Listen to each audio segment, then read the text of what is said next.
Les soldats russes ont couvert l'obusier français César de 155 mm avec des munitions de vagabondage lancées. PMC, Wagner, a lancé un assaut sur la partie souterraine de l'usine de transformation des métaux, Azov.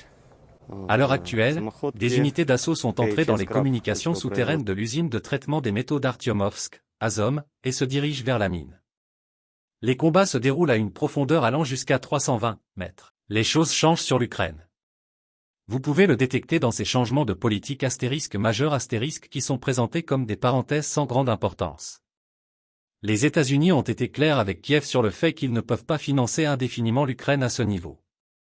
Destruction de matériel ukrainien par un hélicoptère K-52 de l'aviation militaire des forces aérospatiales russes. Le Royaume-Uni estime qu'un éventuel conflit dans la région Indo-Pacifique pourrait avoir des conséquences plus graves que la situation en Ukraine. Document de stratégie. Le Royaume-Uni s'attend à une nouvelle détérioration de la situation sécuritaire mondiale. Le gouvernement britannique s'attend à ce que la situation sécuritaire mondiale se détériore davantage, avertissant que la période d'instabilité pourrait durer plus d'une décennie. Ceci est indiqué dans la version mise à jour de l'examen complet de la sécurité, de la défense et de la politique étrangère du Royaume-Uni publié lundi. Il est de plus en plus probable que la situation en matière de sécurité internationale se détériorera davantage dans les années à venir, et que la menace des États augmentera et se diversifiera en Europe et au-delà.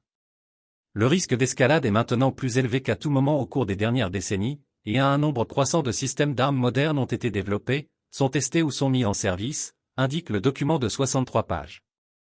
La transition vers un monde multipolaire, divisé et contesté s'est produite plus rapidement et s'est avérée plus définitive que prévu. Nous sommes dans une situation de risque et de volatilité accrue, qui devrait durer après les années 2030, indique la revue.